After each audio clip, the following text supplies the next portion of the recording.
There was a writer for one of the newspapers,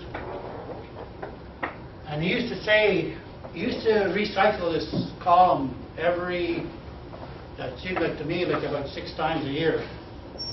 He got a weekly column.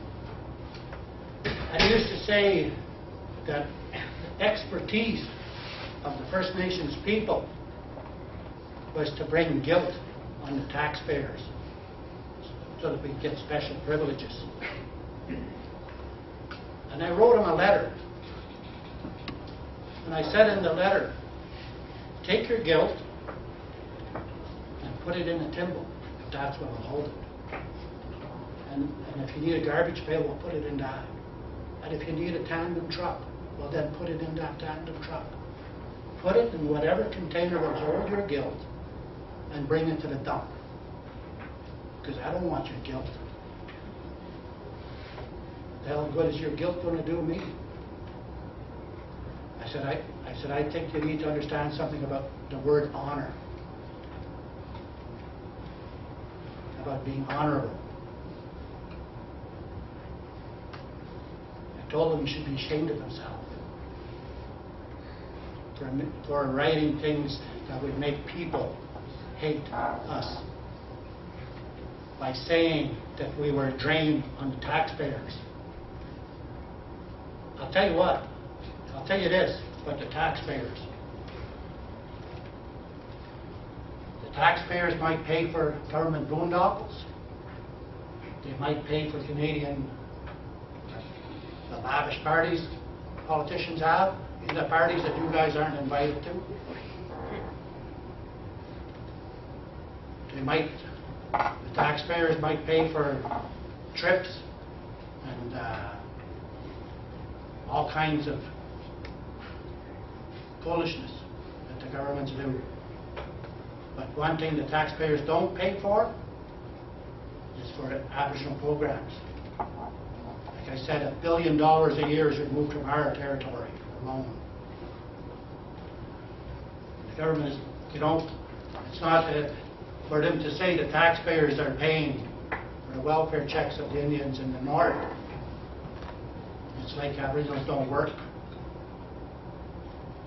The government just sent me a bill the other day that I owed him $38,000. That's a lot of welfare checks. You know, one of my brothers was a sergeant in the Ottawa Police Force. He pays big taxes. Indians pay taxes too. It's totally ridiculous what people choose to believe. For every 25 negative columns you read in the newspapers, you might see one that says something good. It doesn't make any sense to me.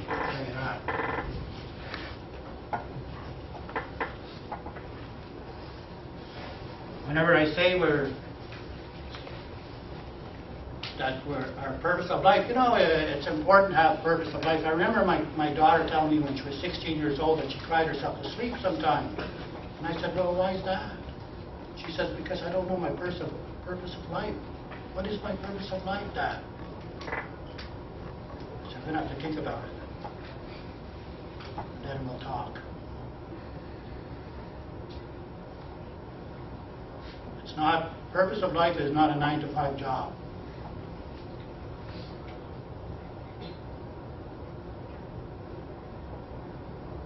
It's not being Canadian either. It's not how much you respect the flag or how much money you make over your life. The purpose of life is being a human being and follow those instructions that human beings were given at the time of their creation. And hate wasn't one of those instructions. And somebody who says things that makes you hate somebody, well, you better find out the other side of the coin and at least give it a fair hearing instead of hating. So whenever the governments wanted to get rid of us and wanted to one of the tactics they used was to residential schools. You know, two reporters from the Toronto Star went to the archives, and they said that at least 50,000 children died in residential schools. I heard that this man say that's lies. The figure was much higher. A lot more than 50,000 children died in those schools. Because every school, when a school would be hit with an epidemic, tuberculosis, or chicken pox, whatever, half the school would be wiped out. Maybe 3 years later, if it was tuberculosis that year, 3 years later maybe it would be chicken pox. Half the school would be wiped out again. And on and on and on over the decades. And people say, oh, that's a dark spot in our history as Canadians. They'll say that with one breath, and the next breath they'll say, you know those prime ministers? They were the best prime ministers ever lived. And they'll put monuments for them.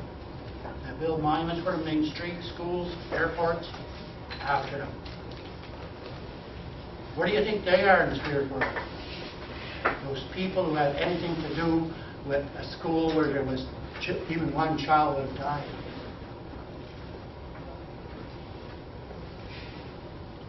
Somebody said one time, well, wait a minute there now. I didn't do that. I said, maybe you didn't, but you're still Canadian. It's up to you to still make things right, as long as you're going to call yourself a Canadian. And if you're not going to make things right, well, then get the hell out of Canada. Because Canada did it. Canadians did it. And as long as you're going to call yourself a Canadian, guilty as charged until you make things right. Simple as that, as far as I'm concerned.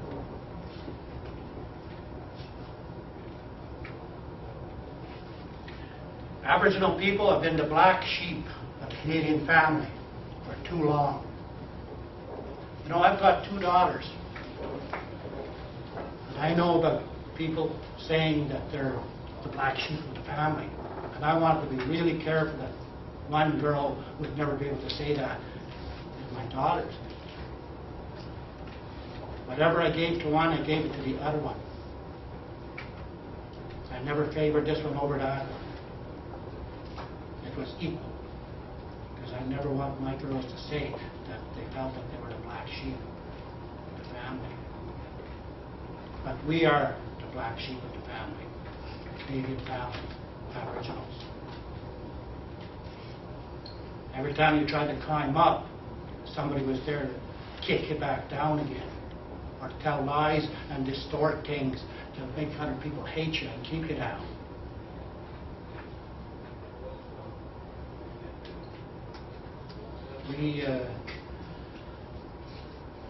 That's just the way that it is.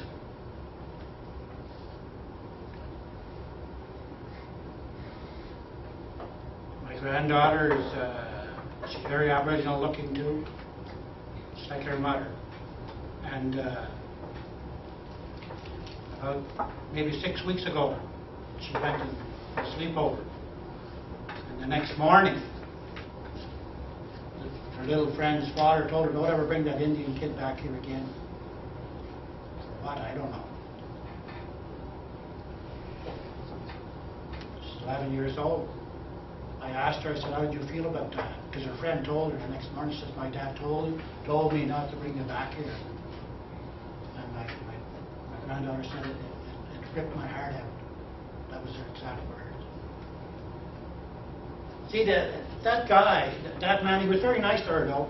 She said, I said, how did he treat you? She said, he was very nice to me to my face. You know, to hate Indians, I just don't get it. You know, like whenever we didn't get the right to vote till 1960, had our languages beaten or shamed out of us, lots of us. Our spirituality was outlawed. You know, I said a prayer here while holding the Seagull Feather. If I would have did that 50 years ago, I'd have got thrown in jail.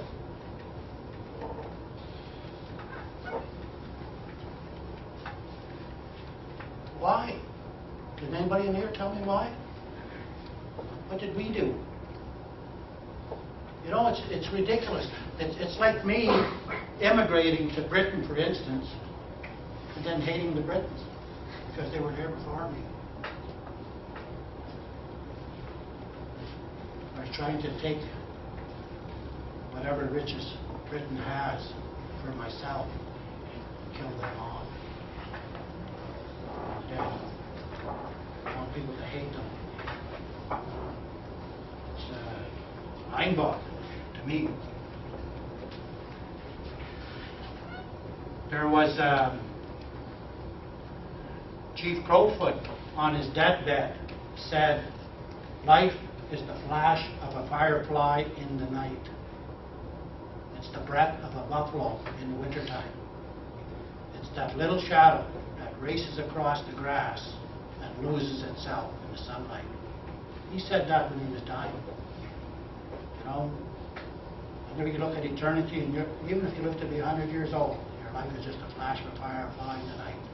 And anybody who wastes that bit of time hating other people for no reason, I don't know, man, there's something wrong with their top floor.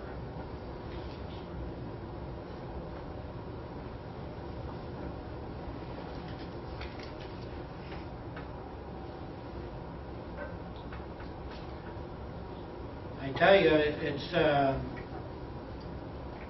I know it's too much to ask for, you know, like this year it's the 200-year anniversary of the War of 1812. I haven't read anything yet in the newspapers that said anything about the Aboriginal contribution to that. I never read hardly anything, actually. That's about Aboriginals. All I read is what a drain we are against the taxpayers.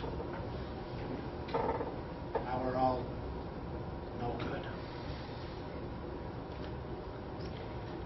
I don't know when that's going to change. I guess people are going to have to change it. I was going to cut out some comments from the newspaper articles that I've read, and there's supposed to be laws in this country against hate literature. We'll read those comments, and you tell me that that specific comment didn't make somebody hate someone, because those comments clearly are from people who hate Aboriginals. They hate them so much. But they couldn't get away with saying that against other people, though, in the community. Just Indians. You know why? Because we're helpless. We have no power. We don't have politicians. We don't own corporations or stuff like that. That's why we're picked on. Kick us around. I don't know. Thank goodness that there's some good human beings, people who understand. I've got good friends. I respect. I had on the chopping block for them if I had to. Human rights is a serious thing. And not just my human rights. If I'm only concerned about Aboriginal rights, well then I'm making a mockery of saying I'm a human rights activist. You have to be concerned for the human rights of all human beings, wherever they are on this planet.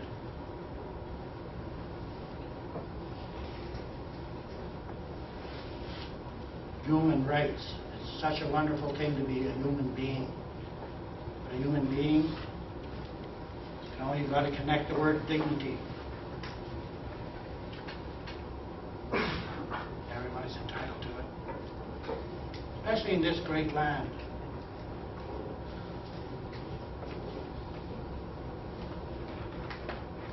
We're keepers of the earth, keepers of the land. That's starting to be revived again. There's a spiritual revival that's taking hold. because the land is wounded, the rivers are poisoned. And if nobody is going to be doing those rituals and ceremonies anymore to bring health back to the land, well then we'll surely all die. Like I say about that birch bark canoe, that lady that wrote that column in Toronto, she didn't ever build that. It's a very complicated thing to build. We weren't a useless people. We were choosing to live, to be as one with the land. That was our choice. So miigwech.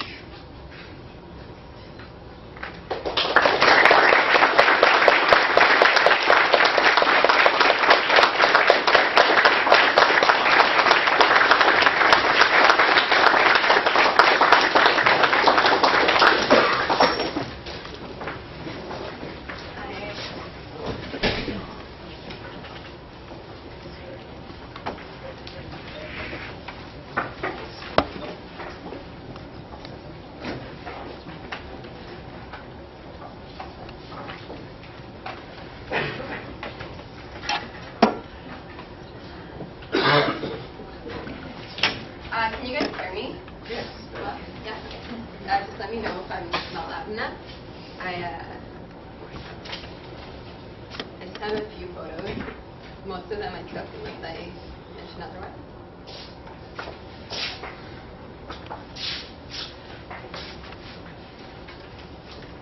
Okay, so thank you very much to Albert. Very well said. And obviously before I begin, I want to recognize that as I'm about to speak about colonization in Palestine, that we're on colonized, stolen Algonquin land, and it's very easy to draw the similarities of systemic oppression and ethnic cleansing. Okay, so I'm a Palestinian Canadian. My father is from Tabariya, which was entirely ethnically cleansed of its non-Jewish population in 1948. My mother is from the West Bank, and I just returned from there, where I worked with grassroots activism, like activist groups, and I worked independently as a reporter and photographer, and a little bit with the Popular Struggle committees there. Yeah, so before I start, it's also important to note that apartheid is much bigger than what I'm able to talk about or what I experienced in the occupation of the West Bank. So I'm going to talk specifically about settlements and a few impacts of them, and a little bit about the resistance. For decades, Israel's been illegally facilitating the settlement of their citizens into the occupied Palestinian territory in Jewish-only colonies, and international law specifically forbids an occupying power from putting settlements in the occupied nation. And the International Court of Justice did confirm this, that it was illegal, and they urged the international community to pressure Israel to not, to comply with international law. And we don't really see that at all. I mean, here in Ottawa, you can buy tomatoes and peppers that are grown in these illegal settlements.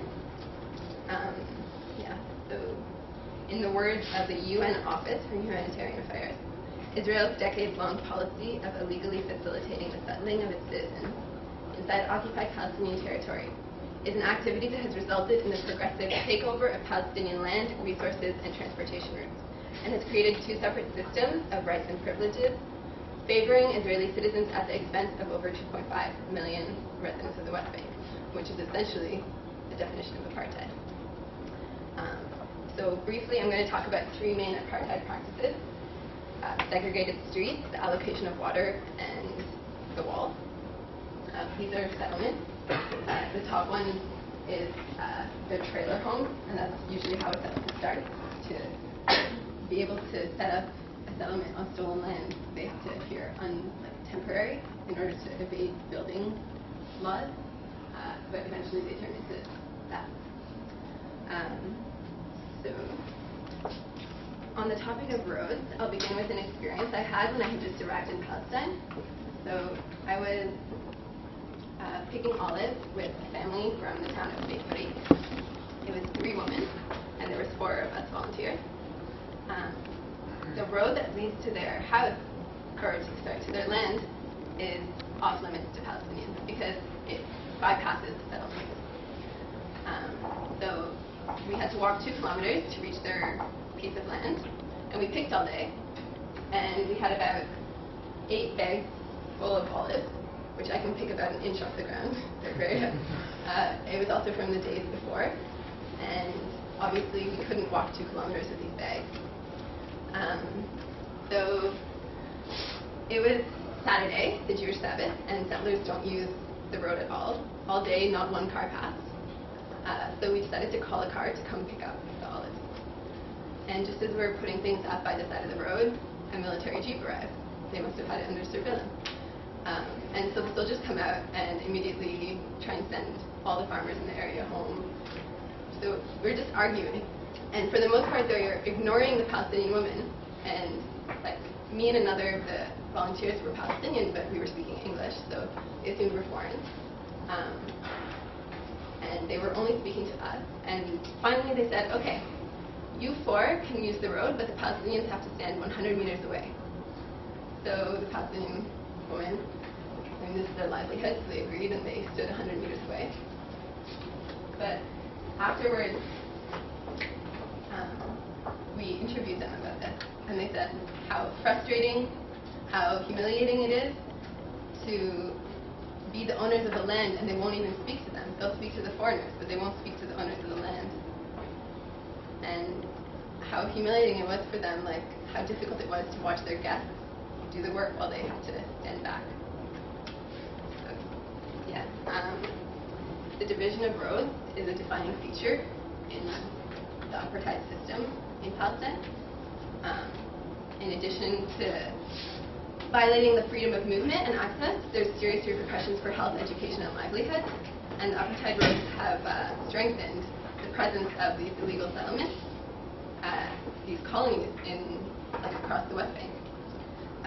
And what they do is they ensure superior access for the settlers at the expense of the indigenous Palestinians.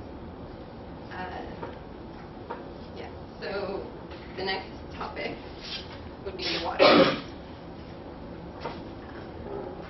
So recently, just like a few weeks ago, there was a report published by the French Parliament, Foreign Affairs Committee, and they accused Israel of implementing apartheid policies in its allocation of water resources. In the West Bank, 450,000 settlers use more water than the 2.5 million Palestinian residents. And in times of drought, in contravention of international law, the settlers get priority over the water. The report accused Israel of systemically destroying wells that were dug by Palestinians in the West Bank, and claimed that many water purification facilities planned by the Palestinian Water Ministry are being blocked by the Israeli administration. And also, the last one is the wall, and I'll speak briefly as well because most people know about this one. I guess would say that, like, in most cases, it's not even near the 1967 border, the Green Line, and the route gets 98% of the settlements on the Israeli side of the wall. And these settlements have already been strategically placed to take the most fertile land, and they're placed on top of the water resources. So once the wall is completed, it will further annex all these resources into the Israeli side. And when completed, the wall with its associated policies will annex around 46% of the West Bank and leave several communities into ghettos enclosed 3 or 4 sides by the wall. So in Palestine, when policies have been implemented to ethnically cleanse the population, to wipe them really from the land, simply to exist is a form of resistance. And yeah, so put a few images to those three factors that I spoke about, and three different towns that were fighting for those things specifically. If you were at the video screening yesterday, we watched a video about Budra, which protested for 10 months and managed to have the root of the wall not cut through their piece of land. Unfortunately, out of the 15-some villages that are protesting regularly, only 2 have had any effect on the policy. That would be Bilain and Budra. And from what I witnessed, I want to make it clear that the Israeli military has used lethal force to the level of killing peaceful protesters. And all the West Bank protests these days are peaceful.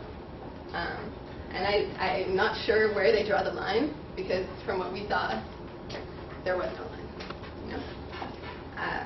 One method they use is arresting the community organizers, the leaders, the people who would lead protests.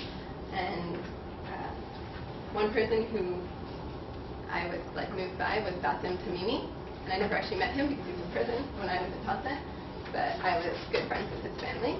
He's been arrested 11 times so far, and he hasn't had any charges. And this latest time, he had some charges, but it's very messy. There was issues of abusing children to get a testimony against him. So yeah, and I quote him as saying, "Budrus succeeded in a specific goal, but in general, as Palestinians, we have not succeeded. The army has become more violent than before. They are shooting 5 times more tear gas than before, and there are more rubber-coated steel bullets and more soldiers. They don't want to give a message to other Palestinians that this small village can do something." So these are some photos from Kufr Kadum, and their main road was closed. You can see the settlement in the background. And this road used to take them 15 minutes to get to the city.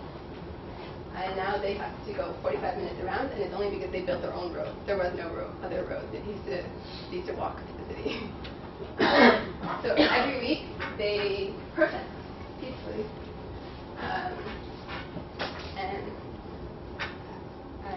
So aside from the increased expenses for people who commute daily for the university or for work, there's been 2 deaths in the past year from people trying to reach hospital. And every week they protest and are always met with extreme violence. And what the army does is they'll shoot gas far away from the protest at the houses that are not even involved, just in order to collectively punish the entire town. So we would always see this, medical workers have to go in and evacuate the kids. So this one is Nabi Saleh, and again you see the settlement, familiar, red roof. Now, Nabi Saleh, they've been protesting because, largely because of the occupation, but because their freshwater spring and their source of water was taken by the settlement. And the water spring, I mentioned, settlers have a monopoly over the water. They already have priority to it. And the spring isn't even near the settlement. It's quite far. So by seizing it, it was really more of a statement of further entrenching their presence on that land, and to further to take the resources really. So I actually managed to get to the spring. There was about 10 soldiers guarding it, but I got the photos. And since the settlers decided they wanted the spring, the Israeli army has defended them. And almost weekly, the town is sprayed at these protests with this. It's manufactured sewage water.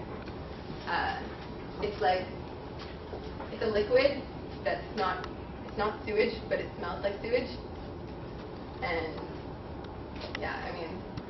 it's very difficult to understand how someone could ever use this. It's super inhumane. Almost every week they go right past the protest and enter the town just to spray the houses. They don't. So since in this village of Nabi Saleh, 13% of the population, this is just since 2008, 13% of them have been arrested. 45% of them are minors that were arrested. And really arbitrary arrests has become really common to stifle resistance. And also lately, soldiers have been executing night raids several times a month. And basically what this means is they show up heavily armed, many soldiers, at 2, 3 a.m. and they wake the whole family up. When I was there, what they were doing is getting the whole family up, taking their photo in case they commit a crime in the future, so they can, I don't know. I think it's really intimidation. But this is Fasim Tamimi, who I quoted. His wife took this photo while I was in Palestine. She works for an Israeli human rights organization, so they kind of allowed her to take the photo.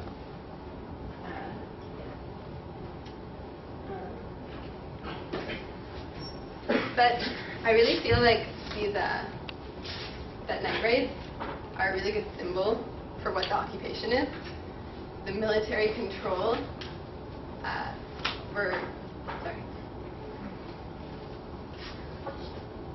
military control over the lives of millions of people, and everything that comes with it, from the lack of civil rights to the absence of legal protection to the lives of an entire civilian population at the mercy of 18 to 20-year-old soldiers who, in the years of the occupation, we've seen, during night raids at least, we've seen anything from these polite raids to beatings, cursing, to civilians murdered in their beds.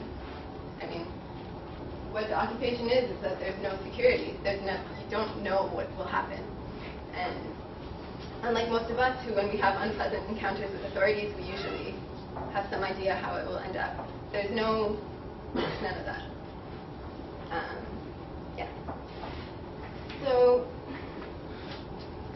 the Israeli army can enter Palestinian homes whenever they want. They don't need a warrant, just like they don't need a warrant to arrest a Palestinian, even a minor.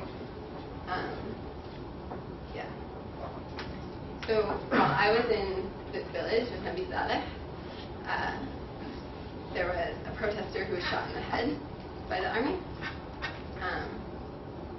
And then at his funeral, the army also showed up and beat mourners and fired the same tear gas canisters that killed him. It was, yeah. And then right after, an important thing to note is that after they shot him, they made a public statement that he was being violent with them and whatnot, and then these photos emerged that showed him completely harmless, standing there about 3 meters away, and the soldier inside a jeep. At which point they said, we'll investigate it. And then shortly after I left, another woman was shot in the neck, and also immediately the Israeli army said that she had been hit by stones thrown by Palestinians. And then a video came out that showed that she had been shot, and they said, we'll investigate it. But there's no legal security for any of this. And it just goes to show how entrenched the occupation is, that they can lie in the face of proof, and there's no consequences. So these photos are from Netlin. When I was there in 2008, the wall wasn't built yet. And people were very hopeful. It was just after Berlin had the route of their wall changed. So they thought, we'll follow in their footsteps, we'll get ours changed. Obviously not. And while I was there in 2008, I was there about 3 days. 2 kids, a 10-year-old boy was shot from close range, and then at his funeral, another 17-year-old boy was shot. And they make these sacrifices, and they continue protesting weekly to today. Yes. But I know Palestinians will continue to do this on the ground, despite the difficulties and the sacrifices that they make. But here in Canada, at least, we can do something to. We have a tool to help stand in solidarity with these people, and that would be the call to boycott, divestment, and sanctions. So in view of the international community's failure to pressure Israel or to force Israel to comply by basic principles of law, Palestinian civil society put out a call for a global citizens response, basically asking the world to pressure Israel through the means that they have. And one way that we know that BDS is effective is that in 2011, an anti-boycott law passed in Israel. And basically what this law is like someone who is calling for the boycott of Israel can be sued in the civil court, yes, and ordered to pay compensation. If a company decides not to buy products that are manufactured in these illegal settlements, then the company can be barred from government contracts. And if a not-for-profit decides to join the call to BDS, it can be stripped of its not-for-profit title, and then it will be taxed like a commercial firm. And this all seems very undemocratic, right? Amnesty made a huge deal of it. They said, despite proponents' claims to the contrary, this law is a blatant attempt to stifle peaceful dissent and campaigning by attacking the right of freedom of expression, which all governments must uphold. The broad definition of boycott could apply to anyone seeking to use this nonviolent means to dissent, to criticize any individual or institution involved in human rights violations or violations of international law in Israeli and occupied territories. So it seems a little bit outrageous, but here in Canada, Jason Kenney, he actually made a statement that BDS is anti-Semitic and won't be accepted in Canada. And I quote him saying, "We have defunded organizations, most recently like Kairos, who are taking a leadership role in the boycott, divestment, and sanctions campaign." Kairos is a group of mainstream Canadian churches. So we're really, even though we don't have that law in existence, we're really not very far at all. So yeah, here in Carleton, there's a good BDS campaign going on. They're very strong, and I urge you, if you don't already know about it, to ask the people at the table at that. And at CHR in Ottawa U, hopefully we'll have one up in the next few years. Thank you.